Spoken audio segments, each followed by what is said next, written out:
noite a todos. Mais uma quarta-feira de palestra pública que nós vamos iniciar agora.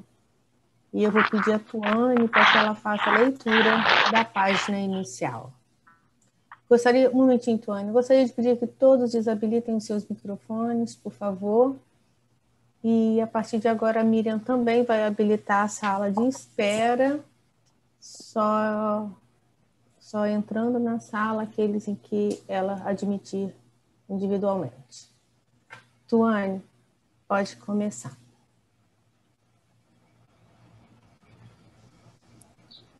Do livro Pão Nosso, por Chico Xavier, capítulo 12. Pensaste nisso? Sabendo que brevemente hei de deixar este meu tabernáculo, segundo que também nosso Senhor Jesus Cristo já mo tem revelado. Segunda Epístola de Pedro.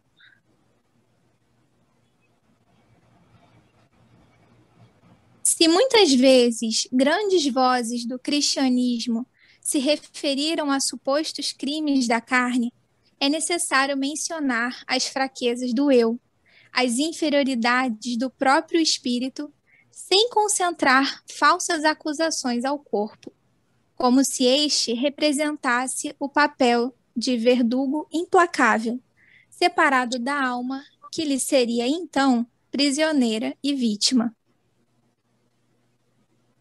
Reparamos que Pedro denominava o organismo como sendo seu tabernáculo. O corpo humano é um conjunto de células aglutinadas ou de fluidos terrestres que se reúnem sob as leis planetárias, oferecendo ao espírito a santa oportunidade de aprender, valorizar, reformar e engrandecer a vida. Frequentemente, o homem, qual operário ocioso ou perverso, imputa ao instrumento útil as más qualidades de que se acha cometido. O corpo é concessão da misericórdia divina, para que a alma se prepare ante o glorioso porvir. Longe da indébita acusação à carne, reflitamos nos milênios despendidos na formação desse tabernáculo sagrado no campo evolutivo. Já pensaste que és um espírito imortal, dispondo na Terra, por algum tempo, de valiosas potências concedidas por Deus às tuas exigências de trabalho? Tais potências formam-te o corpo. Que fazes de teus pés, das tuas mãos, de teus olhos, de teu cérebro? Sabes que esses poderes te foram confiados para honrar o Senhor, iluminando a ti mesmo? Medita nestas interrogações e santifica teu corpo, nele encontrando o templo divino.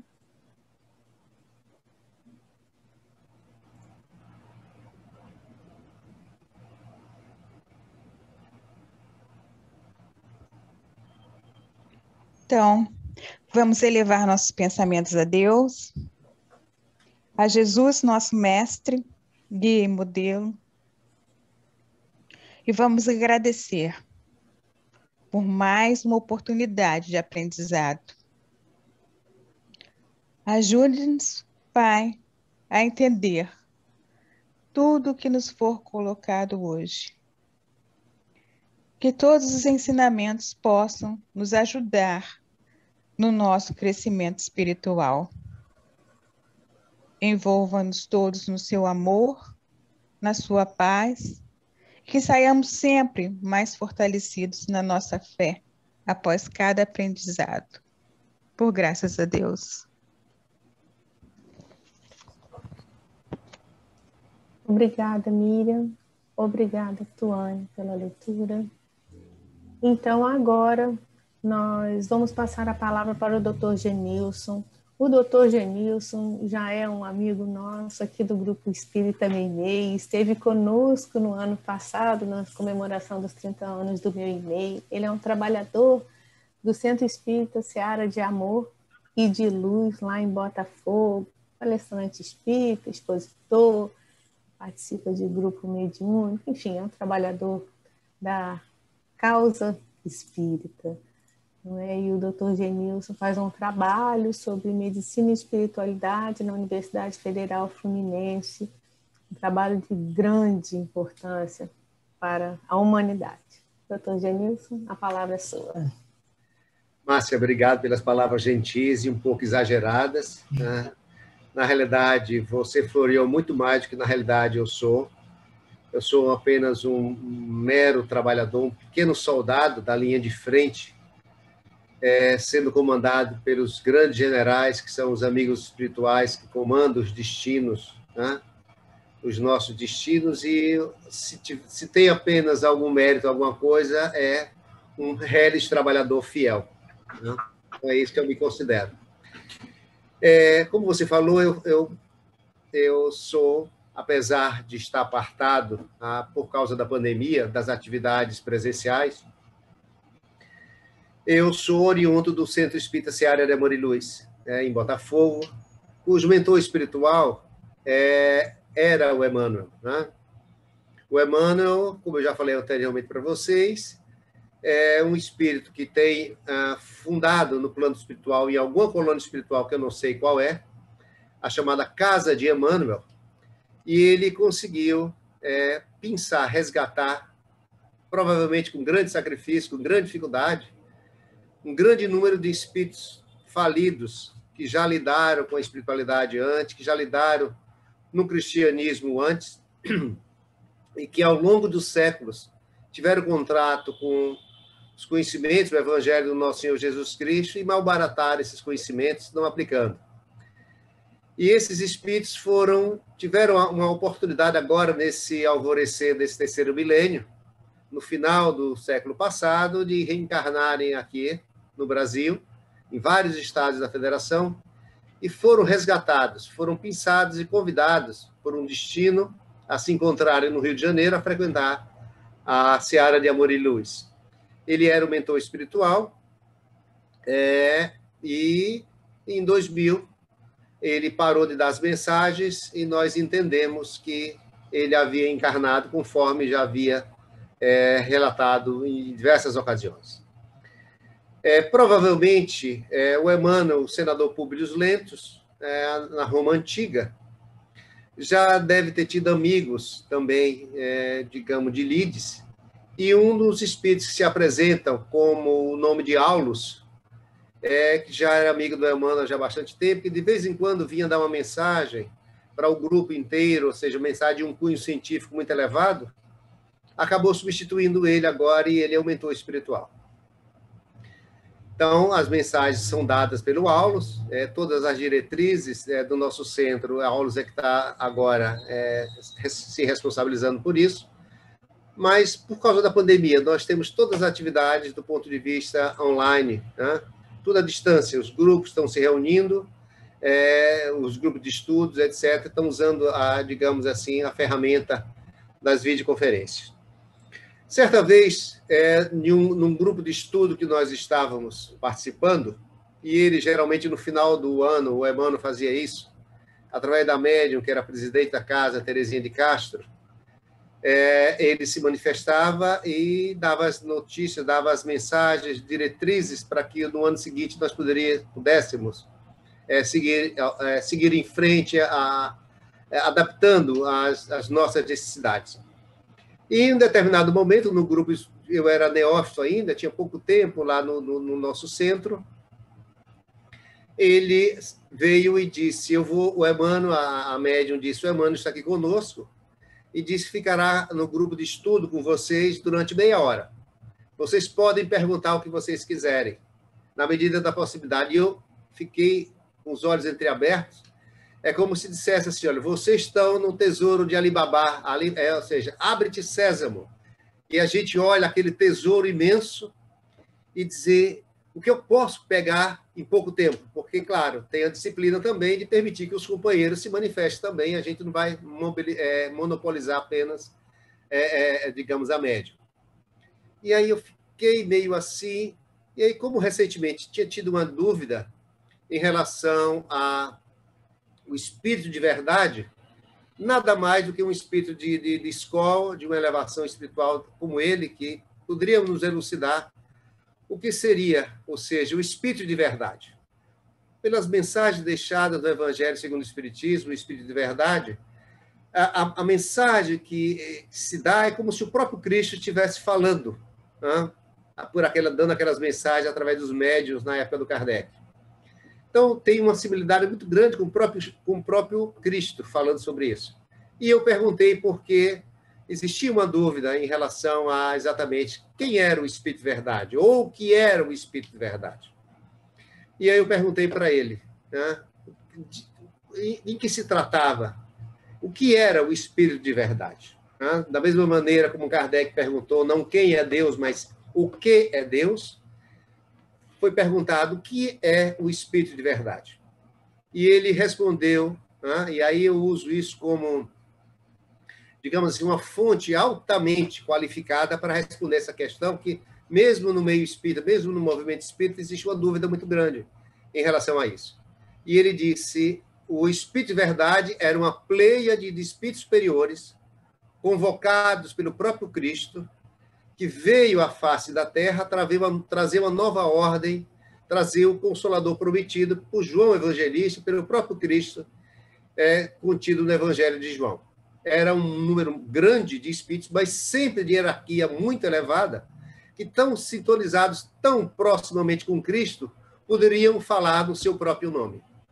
É tanto que as mensagens são bem, digamos assim, parecidas com o próprio Cristo.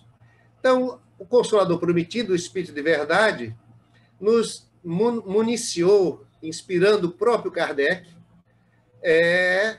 para que ele deixasse o Pentateuco, esse manancial de conhecimentos imensos, que nós ainda não temos nem condições de avaliar o grau de profundidade, de grandeza, porque à medida que nós estudamos cada vez mais, que nós lemos o Pentateuco kardeciano, nós vemos coisas que nós não tínhamos percebido. E logo depois veio as obras complementares, com o advento da transformação, a vinda do Espiritismo para o Brasil. E aí, certa vez, estando com o Divaldo, num colóquio mais íntimo, eu perguntei, Divaldo, por que o Espiritismo, a árvore do Espiritismo foi transplantada para o Brasil?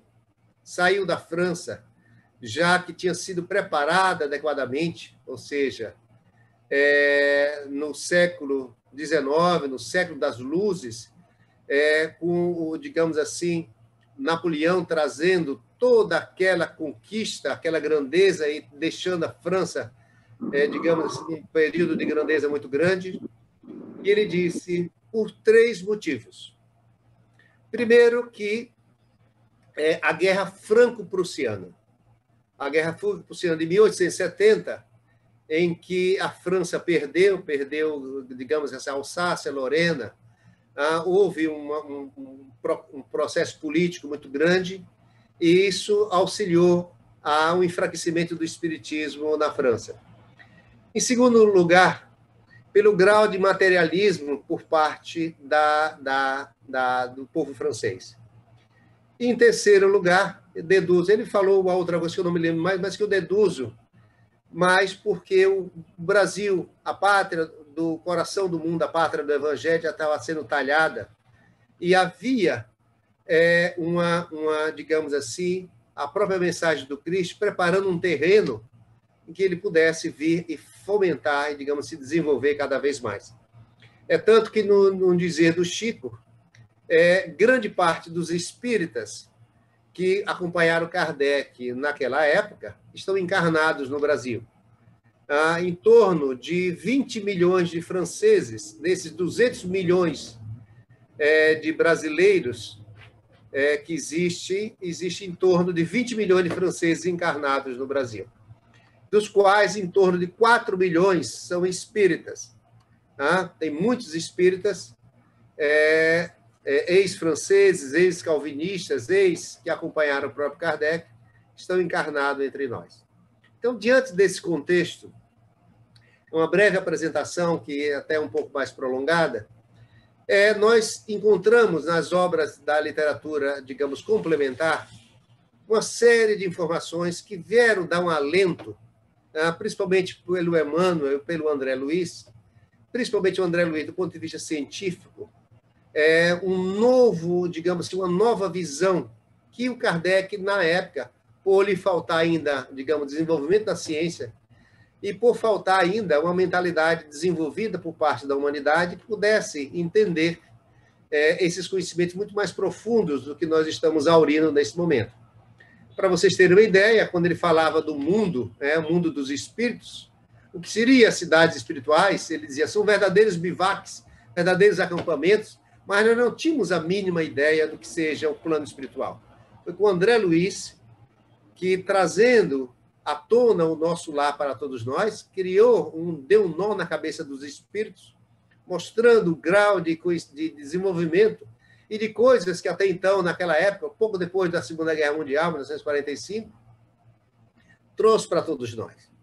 Tanto que tinha informações deixadas pelos amigos espirituais, pelo próprio André Luiz, em que uma das coisas interessantes é que o Bezerra de Menezes colocou alguns relatos e um dos diretores, um dirigente da Federação Espírita Brasileira, não acreditou.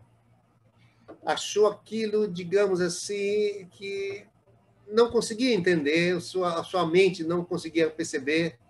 E os espíritos, os mentores espirituais que acompanhavam o Chico disseram, nós vamos retirar essa parte, porque se um diretor da Federação Espírita Brasileira, que já está acostumado a ter um conhecimento espírita, custa acreditar no que nós estamos colocando, imagine o resto da população de um modo geral. Então, nós vamos retirar, porque a população do mundo ainda não está preparada para aceitar essas verdades. Então, agora, com o desenvolvimento da física mecanicista, por Newton, e logo depois, no alvorecer do século XX, a física quântica abriu um cabedal de conhecimentos enormes, e isso está se desenvolvendo cada vez mais nos dias de hoje, já que a física quântica está se tornando vulgarizada, ou seja, até literalmente falando, ou seja, tudo agora é quântico. A comida quântica, meditação quântica, uma pedra, um objeto quântico. Então, tudo isso para dar uma conotação, digamos assim, de responsabilidade de algo que possa ser fidedigno, nós estamos colocando o adjetivo quântico aqui agora. Então, nesse contexto, nós que trabalhamos na medicina, e eu achei muito interessante essa página de abertura em que o Emmanuel fala sobre o corpo, essa bênção maravilhosa que é o nosso corpo, que foi uma preparação pelos engenheiros siderais, pelos biólogos espirituais, pelos amigos do Cristo, que prepararam o nosso corpo, provavelmente inspirado em outros orbes, em outros mundos, essa figura adâmica da qual nós somos portadores, e que já vivemos em outros mundos agora e adquirimos esse nosso corpo físico nessa atual existência agora, nessa quinta raça, é preciso entender que esse corpo foi muito bem trabalhado ao longo dos milênios.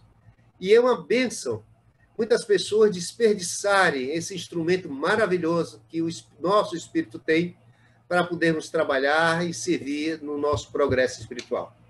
Então, nossa mente influencia sobremaneira no nosso corpo, e nós precisamos entender e bater e reforçar cada vez mais que nós somos um ser espiritual que temos um corpo físico. Nós não somos um corpo que temos uma alma, que temos um espírito, ou seja, de uma maneira secundária. É exatamente o contrário. Só existe uma vida. É a vida espiritual, é a vida do espírito. Desde o átomo até o arcanjo, nós vamos crescendo, progredindo, desenvolvendo, como dizia o Kardec, nascendo, morrendo, renascendo e progredindo sem cessar. Tal é a lei. Então, nessa lei, em que nós usamos um corpo diferente a cada existência, e que nossa mente plasma, retirando do orbe terrestre o material necessário, e o nosso perispírito aglomera aquelas moléculas, usando a máquina materna, para que possa gerar, ou seja, a ação do espírito sobre a máquina materna, buscando os nutrientes que a natureza nos fornece, o oxigênio que nos é fornecido, a glicose que nos é fornecida pelo sol, ou seja, no processo de fotossíntese, as proteínas provenientes dos nitratos, através dos raios e relâmpagos, que ionizam a atmosfera, a nossa atmosfera, transformando, digamos assim, o nitrogênio presente na atmosfera, reagindo com o oxigênio e transformando em nitrato, que se precipita, e são absorvidos pelas plantas, absorvidos pelas raízes, que formam proteínas, e nós nos alimentamos dos vegetais e nos alimentamos também dos animais que se alimentam dos vegetais. Nós não. Vocês, cara pálida. Porque eu já, diante desse contexto, já há algum tempo, se nós queremos mudar o mundo, comecemos por nós mesmos. Não sou vegano ainda, eu ainda calço sapato de couro e ainda uso cinto de couro. Senão minhas calças vão cair e andar de tênis vai ficar muito chato para um médico na faculdade de tênis. Mas o pessoal daqui de Niterói faz muito isso. Mas eu já não sou vegano, mas nenhum tipo de alimentação animal eu uso. Eu digo que eu não como nada que tenha olho, tá? Então, soja, cogumelo, de um modo geral, é a fonte proteica. Então, eu posso dizer que, na realidade, eu me alimento somente de vegetais. E, nesse contexto, eu estou muito bem, obrigado, graças a Deus, não tenho anemia, as minhas funções fisiológicas estão normais. Então, diante disso, esse corpo que nós estamos formando tem como equilíbrio das nossas células o nosso pensamento. A nossa mente interfere de tal maneira na nossa saúde, no nosso equilíbrio orgânico, digamos, como os espíritos dizem, influencia os espíritos da nossa vida, e os espíritos responderam para Kardec, de ordinário, são eles que vos dirigem. Então, nós perguntamos, influencia a nossa mente no nosso corpo, nas nossas células? Influencia de tal maneira que, de ordinário, todas as células são movidas, são orientadas, são direcionadas pela nossa mente.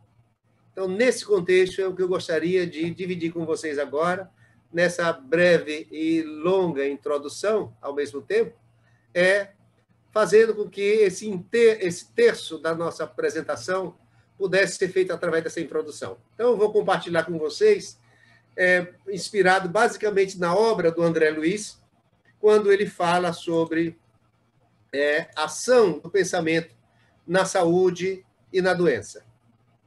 Acredito que vocês, eu estou sem meu celular aqui agora, mas acredito que vocês estejam vendo aí esse diapositivo, correto, Márcio? Estamos vendo sim, doutor Genilson. Tudo bem. Normalmente eu ligo meu celular e sintonizo também da mesma maneira, porque às vezes eu perco como é que eu posso dizer assim, a conexão, e eu vou entrar aqui também com o meu celular, porque aí fica mais fácil de saber o que eu estou compartilhando. Muito bem.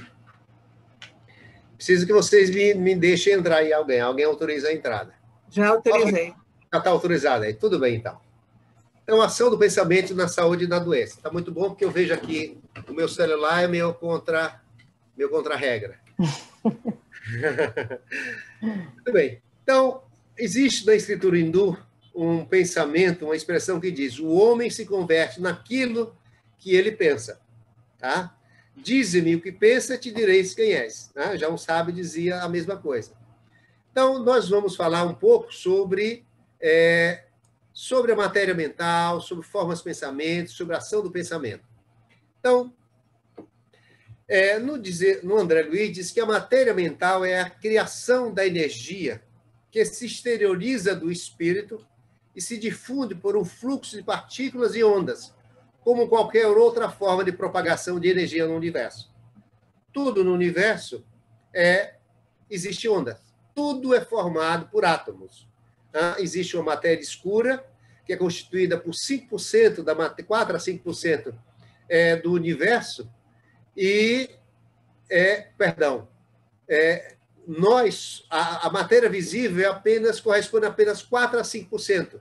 95 a 96% de tudo que existe no universo é a matéria escura, que, em outra maneira, segundo os físicos, poderíamos até interpretar como fluido cósmico universal. Então, essa matéria mental é a criação da energia que se exterioriza do espírito.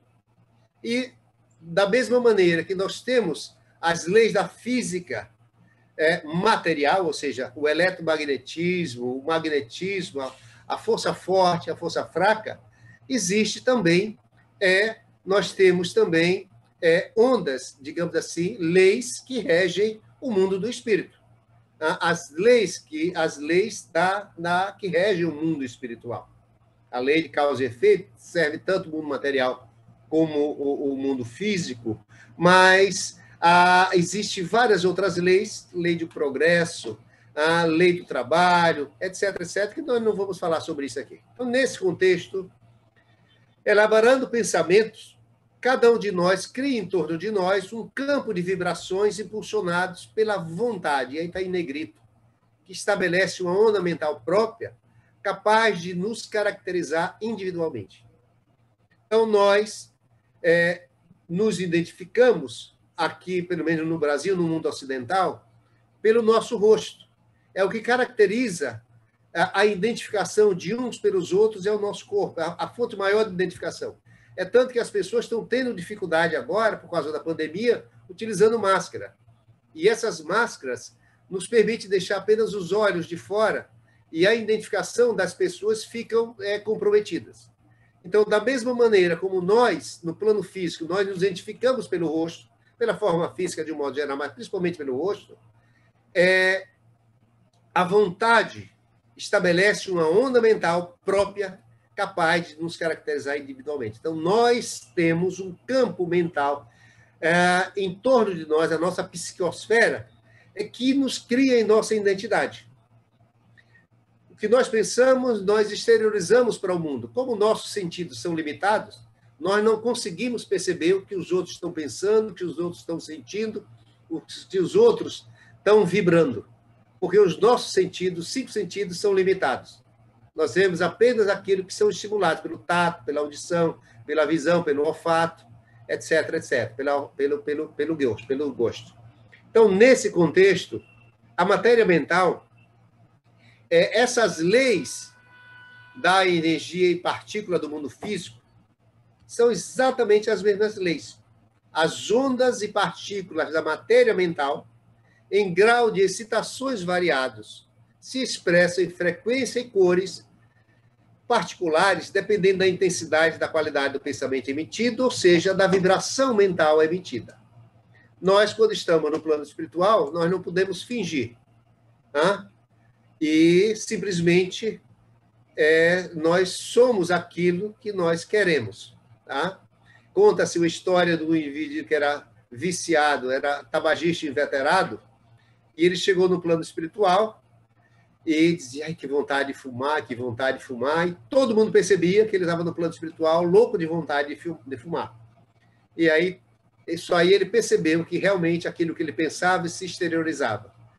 Um mentor espiritual que sempre dá, digamos assim, orientações através de uma médica paulista, disse que certa vez, quando chegou numa das luas de Saturno, o grau de inferioridade dele era de tal maneira, oriundo da Terra, que as pessoas tinham pena dele porque os pensamentos dele eram pensamentos inferiores. Estava fora do grau de sintonia do que esses seres mais avantajados que existem numa das luas de Saturno já tinham. Então, é como se ele tivesse despido no meio de uma multidão, completamente envergonhado. Então, nós somos aquilo que nós vibramos. A nossa vibração mental é a nossa célula de identidade. Então, por exemplo, se nós excitarmos uma barra de ferro, colocamos calor, colocamos uma energia cinética cada vez mais, os átomos de ferro, os átomos do metal vão se excitando cada vez mais pela energia cinética, pelo calor dado na barra de ferro, que ele se torna incandescente.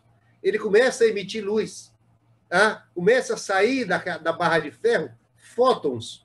E esses fótons você pega uma barra de ferro, coloca no escuro e ela se torna incandescente. Então, significa que ela está emitindo luz. Então, a excitação dos átomos de uma barra de ferro por uma fonte de energia permite produzirmos calor de uma extremidade à outra da barra de ferro. E, da mesma maneira, quando excitamos os elétrons de um filamento metálico, digamos, uma luz incandescente do tungstênio, permitirá, no vácuo, a produção de luz. Então, nesse contexto, A agitação dos núcleos atômicos de determinados materiais, por exemplo, ou seja, no aparelho de radioterapia, por exemplo, ele vai emitir uma radiação gama. Você liga na tomada elétrica, você cria uma fonte de energia, excita de tal maneira os átomos de cobalto, e ele vai emitir radiação gama, que é uma onda eletromagnética de alta energia que penetra no corpo e atinge as células, conseguindo fazer a destruição daquelas células tumorais, que é que nos adianta, mas que no fundo, a radiação gama é uma onda eletromagnética, como a luz, como os raios-x. Tá? Então, observando no gráfico da direita, nós temos o chamado espectro eletromagnético. Nós temos ondas de rádio, nós temos aparelhos de micro-ondas que também produzem ondas eletromagnéticas, e nós temos a luz, que vai do vermelho ao violeta.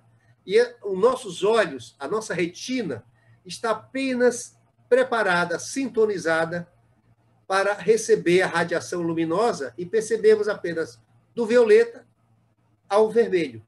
Ou seja, nós não vemos o ultravioleta e nós não vemos o infravermelho. Tá? Tudo que está além e aquém do espectro eletromagnético, por exemplo, as ondas de rádio nós não vemos, as micro-ondas nós não vemos, a radiação infravermelha também não vemos.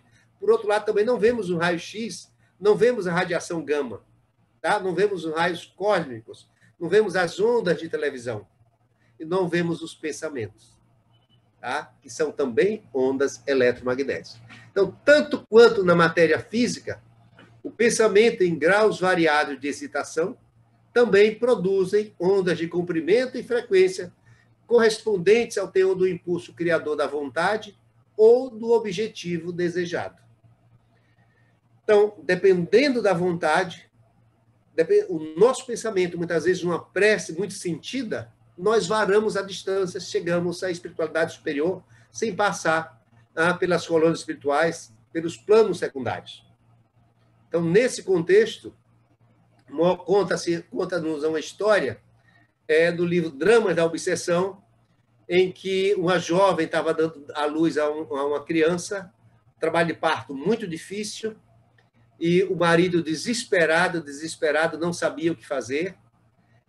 O cirurgião, digamos assim, o obstetra que estava atendendo a jovem que estava dando à luz, não estava conseguindo desvencilhar aquela criança, fazê-lo por um parto normal, não tinha condições de fazer uma cesariana, e uma vizinha muito fervorosa, muito adepta do Santo Antônio, de Antônio de Pádua, quando ele vê aquela situação de desespero da jovem que estava se esvaindo em sangue, se ajoelha e faz uma prece tão fervorosa, uma prece tão potente, ou seja, uma vontade imensa, e tentando ter o objetivo que a prece atingiu diretamente o Antônio de Pádua.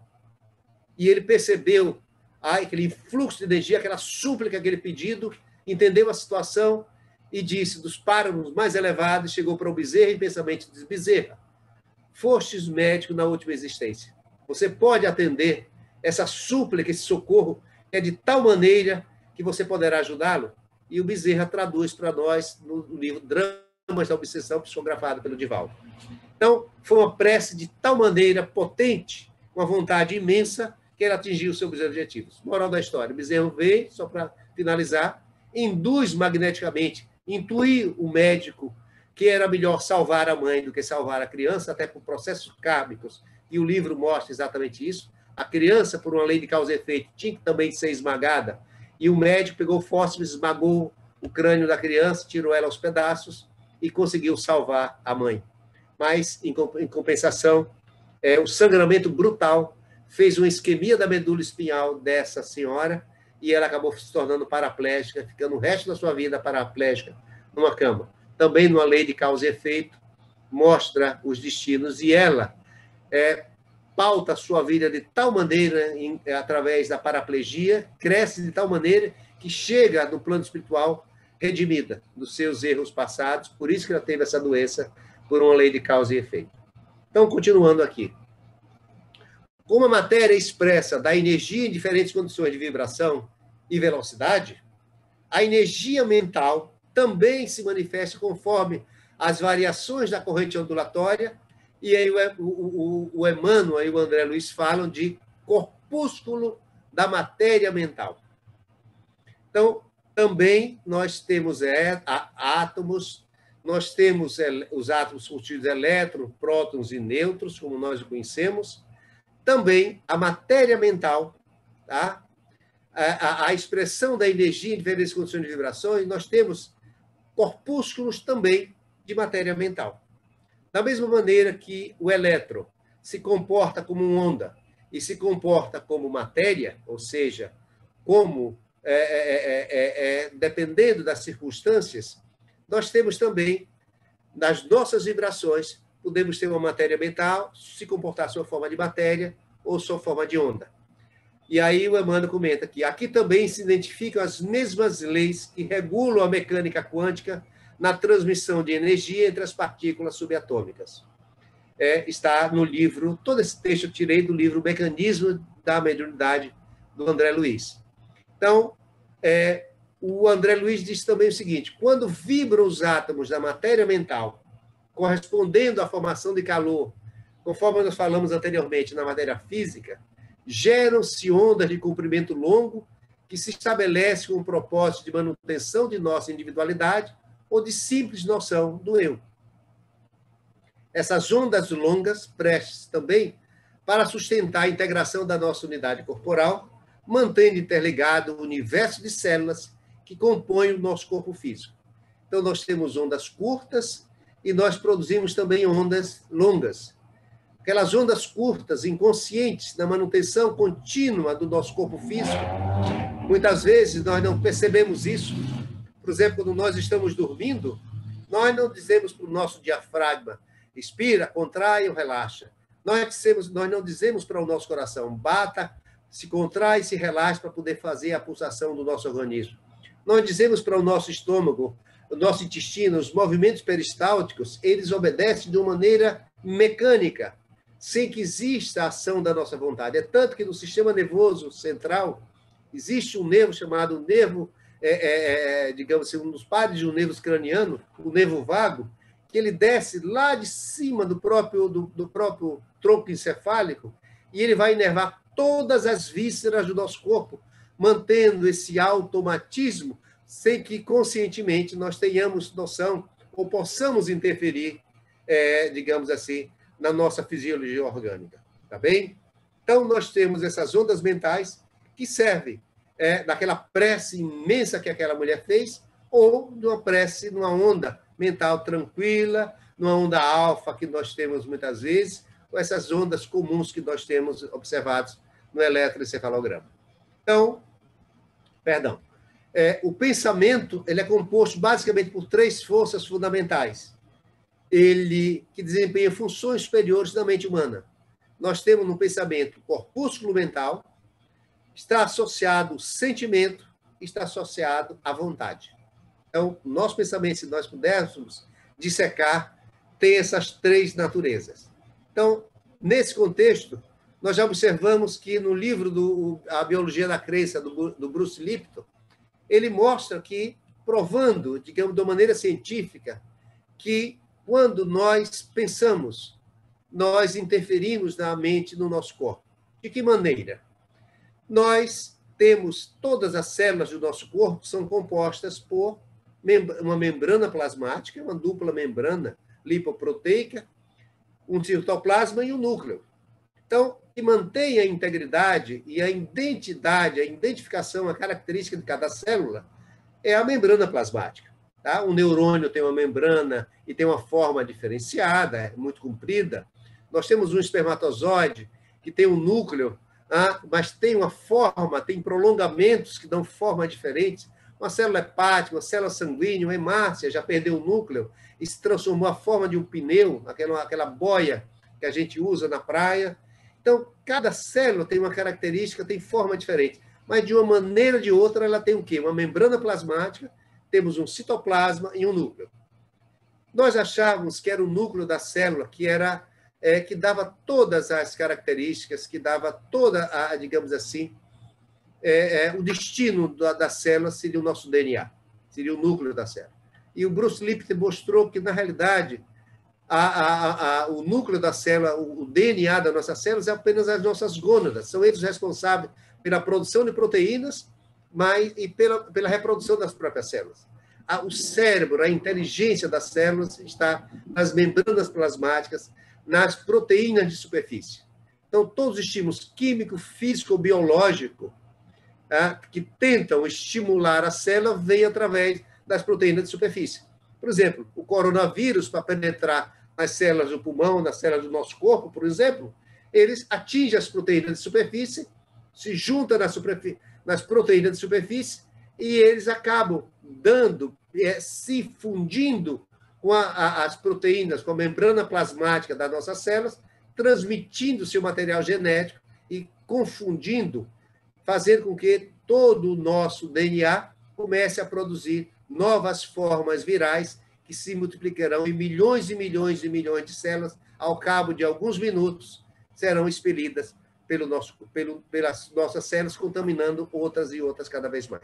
Então, na superfície das células, é exatamente o cérebro, a inteligência, que todos os estímulos, sejam eles físicos, químicos ou biológicos, e físicos, podemos dizer, o nosso pensamento.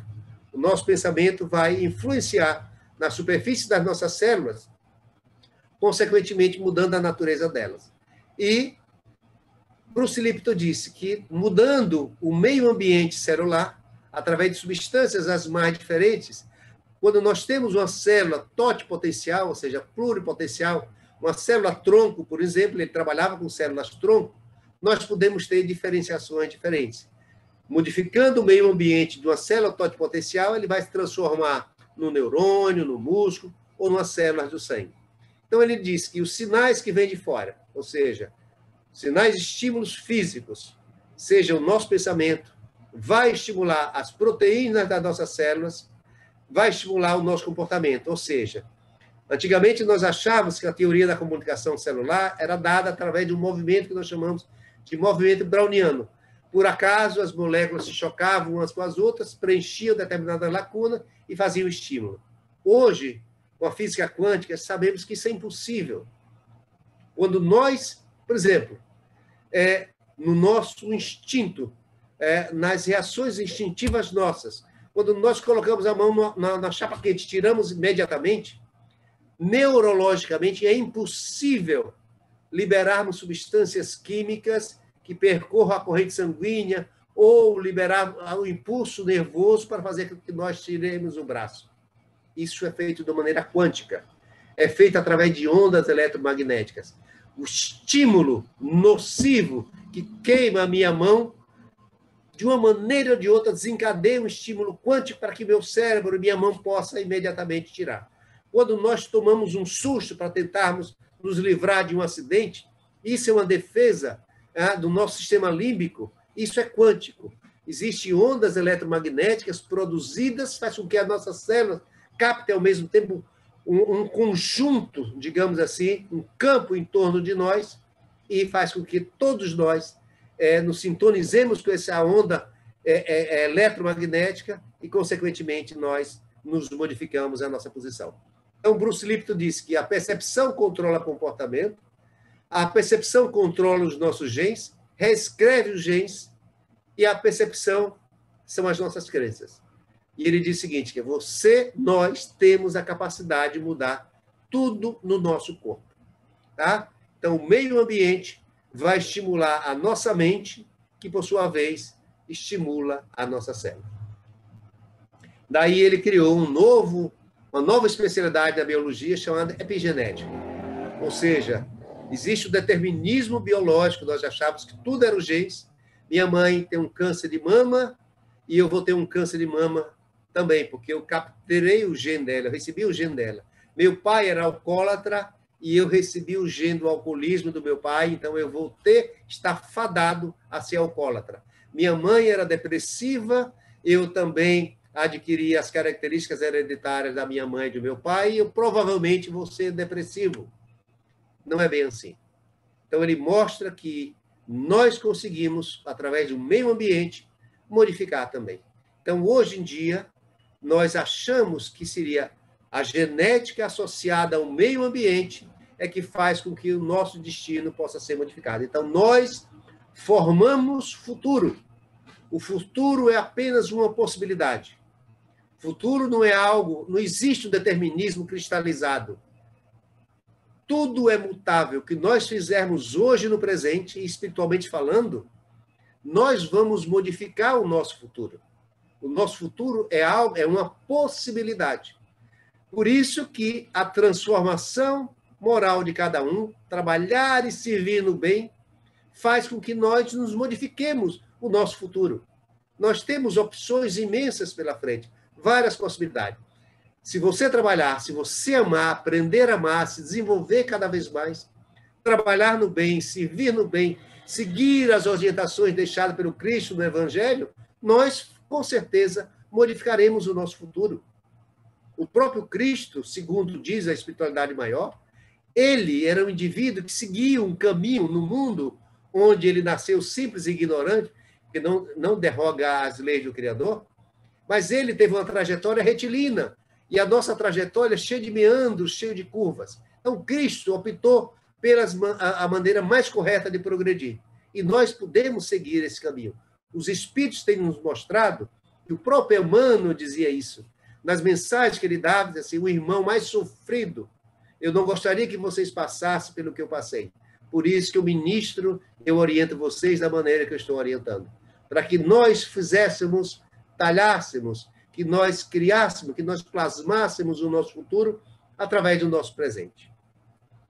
Então, diante disso, o pensamento é o gerador dos infracorpúsculos ou das linhas de força do mundo subatômico, criador de correntes do bem ou do mal, grandeza ou decadência, vida ou morte, segundo a vontade que exterioriza e o dirige. Está no livro Emmanuel, no livro Roteiro do Emmanuel. Ele diz também que o pensamento atua na base da matéria, no mundo subatômico, influenciando o seu funcionamento. E hoje nós sabemos que a física moderna entende que não é a matéria, mas sim a mente ou o espírito, o ser primário, ou seja, os campos de energia que realiza essa comunicação. Então, há muitas evidências que a crença em um tratamento médico ser crucial para o seu efeito. Tem aqueles indivíduos que chegam no ambulatório, nos consultórios, síndrome do Liebhardt, lembra? Vocês lembram aqui que vocês assistiram o desenho animado daquela hiena e daquele leão. O leão, a hiena era pessimista, nada vai dar certo. E com certeza, se você acha que nada vai dar certo, com certeza você está coberto de razão. Nada vai dar certo mesmo. Mas se você acredita que tudo irá bem, que você é otimista, que você está pautando seu pensamento, a sua ideia, as suas crenças em um mundo novo, num mundo melhor, numa transformação moral, com certeza tudo isso vai acontecer. Então, existe, do ponto de vista da medicina, em muitas ocasiões, a própria crença é o remédio mais forte do corpo.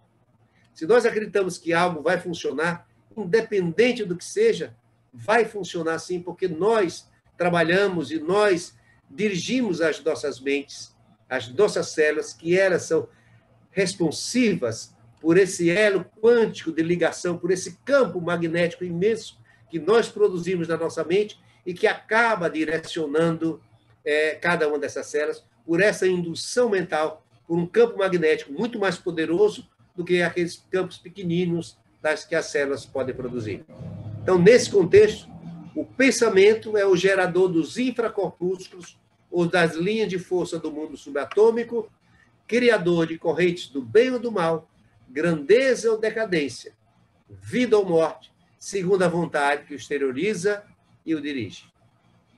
Então, nesse contexto, o pensamento atua na base da matéria, no mundo subatômico, influenciando o funcionamento do nosso organismo físico. Então, ele diz também, assim como a aranha vive no centro da própria teia, o homem vive submerso nas criações do seu pensamento. Eu queria perguntar aos distintos companheiros que estão aqui presentes, quanto tempo mais eu tenho de apresentação? Doutor Genilson, o senhor tem 10 minutos. Perfeito, obrigado. Então, continuando, eu tirei na internet essas duas imagens. Foi uma expressão do Emmanuel, numa teia, ou seja, existe um campo, nós tecemos, a aranha tece a sua teia de uma maneira concêntrica, muitas vezes, de uma maneira poligonal, mas de uma maneira muito peculiar. E o ser humano tece também a sua teia mental em torno de si, que seria a nossa psicosfera. Isso é que nos identifica. Quando nós chegamos num ambiente e diz, meu sangue não se deu bem com aquela outra pessoa, meu sangue não se deu bem. Na realidade, a sua vibração, o seu contato, as suas vibrações mentais não se coadunaram com aquela criatura. Ou então diz assim, fulano é um indivíduo que magnetiza todos ao seu redor. Existe até uma expressão, ele mesmerizou todos que estavam presentes naquela reunião. Tá? Justamente pelo seu pensamento, pela maneira como age, pela maneira como emite seus fluxos mentais. Nos domínios da mediunidade, o André Luiz diz o seguinte, onde há pensamentos, há correntes mentais. E onde há correntes mentais, existe associação. E toda e qualquer associação é interdependência e influência recíproca. Então, ninguém vive nesse mundo sozinho. Nós temos teias sutilíssimas que nos ligam uns aos outros. Se alguém estiver na janela olhando lá, o público lá embaixo que está passando, aquele irmão que você não conhece absolutamente, aquele animalzinho que está passando ali, ou aquela planta que está sendo fincada, existe muito mais ligação entre vocês do que vocês podem imaginar. Todos nós estamos ligados. É tanto que nós fazemos parte de um grande organismo chamado Terra, composto pelas células inteligentes desse organismo chamado humanidade. E todas essas células têm vinculação umas às outras. No dia que nós aprendermos tudo que esse planeta tem, nos permite absorver, em termos de conhecimento e de experiências. Um dia, nós haveremos de amarmos todos uns aos outros, cada vez mais, nessa grande família humana chamada Terra. E aí, quando nós aprendermos isso, nós estaremos quites com o planeta Terra, tendo que ir para outros mundos mais elevados, mais distantes, porque o que a Terra poderia nos ensinar, já nos ensinou. Nesse ponto, podemos dizer que as correntes mentais, não só as coisas boas, mas as correntes mentais de natureza inferior, distantes da vibração harmônica do amor, vivem alimentadas pelos sentimentos de ódio, de vingança, de maldade, de invejas, são expressões de uma alma inferiorizada. Então, para que nós somos seres dualistas, para que possamos entender o frio, é preciso que vejamos, sintamos o calor. Para que nós entendamos a luz, é preciso que tenhamos as trevas, a escuridão. Mas que é apenas uma única coisa. As trevas é apenas a ausência ou deficiência de luz. O calor, o frio é apenas a ausência ou deficiência de energia cinética. Tá? Tanto que o zero absoluto, o frio absoluto, é praticamente a matéria está, digamos assim, uma vibração mínima ali, porque não existe nem energia cinética. Muitas vezes, podemos fazer, digamos assim, uma associação entre correntes mentais, por exemplo, essas criações que nós temos, e aí continua com o André Luiz, essas criações vitalizadas pela emoção e pelos sentimentos afins, muitas vezes ganham vida própria, existindo enquanto houver terror energético suficiente para mantê-las vitalizadas em manifestação de vida artificial e temporária. Não só no nosso mundo, nós criamos o nosso mundo, o mundo que nós queremos, como também no plano espiritual. As nossas correntes mentais, os nossos pensamentos, as nossas formas ideoplásticas, faz com que, de uma maneira curiosa, e somente o Espiritismo mostra uma luz sobre isso, quando nós vemos o livro Memória de um Suicida, um livro ímpar, um livro maravilhoso, um ícone no Espiritismo, né? Ele nos mostra que nos Vales dos Suicidas, todos aqueles espíritos sintonizados, digamos assim, com a sua dor, com o seu sofrimento, uns enforcados, outros supliciados por afogamento, outros que deram cabo da própria vida por queimar, quando eles se aproximavam uns dos outros, a ideia mental plasmava, através do fluido cósmico universal, um fogo, e uns se sentiam apavorados, achando que ia ser queimado pelo fogo do outro, que ateou o fogo da própria vida.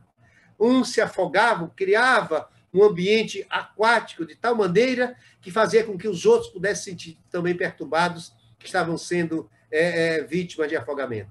E assim aquela loucura coletiva, pelas ideoplastias, pelas formas de pensamentos, fazia com que o suplício continuasse cada vez mais.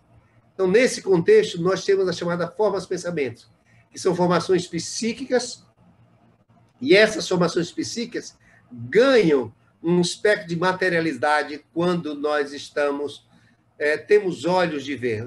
Tem algumas pessoas que têm clarividência, que conseguem perceber as formas de pensamentos emitidas pelos outros. Não são pelos olhos físicos, porque os olhos físicos, conforme falei anteriormente para vocês, não conseguem pegar esses átomos sutis, essa matéria sutis. Existem as formas mentais, que são as formas, digamos assim, ideoplásticas, que nós colocamos sempre ao nosso derredor. Quando nós pensamos, nós criamos formas mentais que podem ser permanentes, como podem ser transitórias.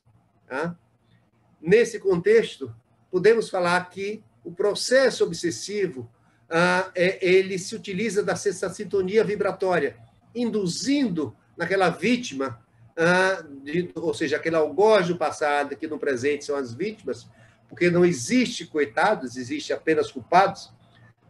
Deus permite o processo obsessivo kármico possa acontecer no sentido de que essas arestas espirituais que existem entre ambos possam ser polidas.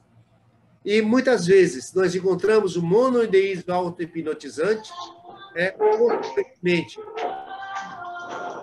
tem o microfone aberto aí, consequentemente, a zoantropia são apenas as formas de pensamento, a forma plasmática, ou seja, o pensamento dos indivíduos, seja por uma culpa, ou seja, uma forma de tentar aterrorizar aquelas outras criaturas, conseguem plasmar formas monstro. A gente chama não licantropia, porque licantropia estaria mais vinculada à forma lobo, tá? Mas zoantropia, a forma de animais, digamos assim, as mais diversas formas de animais.